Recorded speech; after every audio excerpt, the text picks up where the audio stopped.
My aunt tricked me into giving her custody of my autistic sister. Then she let her husband do whatever he wanted.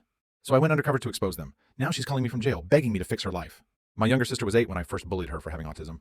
Except at the time, I thought it was just quirky traits she had.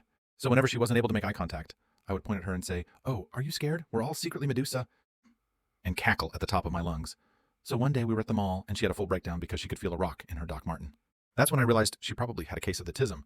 But instead of telling her parents, I tried to get her diagnosed myself. You see, I was 18 at the time, and our parents were pretty much those insane hippies you see on TV. One time, I had a really bad case of the flu, and instead of bringing me to the doctor, they poured cayenne pepper into my belly button. And the next day, when they noticed that it didn't work, my dad started wailing on me to beat the sickness out of me. So I knew going to them about potential autism would put Mia in danger.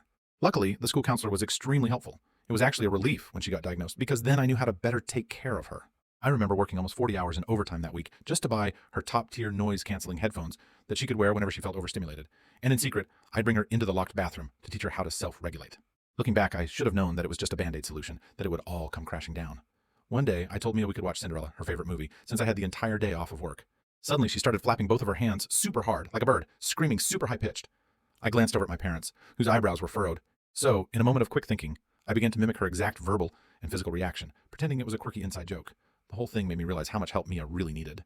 So I started taking up more shifts to pay for her therapy. It was the first time my parents would be home alone with her for long periods of time, but I thought it would be fine, because girls with autism are typically better at masking anyway. Spoiler alert, it wasn't. I was at the cash register arguing with a customer when I heard my phone ring. It was Mia. Immediately, a gut feeling washed over me because she knew not to call me at work unless for emergencies. When I picked up, I could barely hear her because she was crying harder than ever, begging me to come home.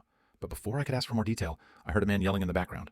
She hung up. The drive home was 30 minutes, but I made it in 20. I ran up the stairs looking for Mia, but as I did, I heard a faint banging. It was coming from the closet underneath the stairs. I knew my parents thought I was still at work, so I quietly opened the door, and Mia ran out, jumping into my arms. I put my finger over her mouth to shush her, and she just nodded like she understood.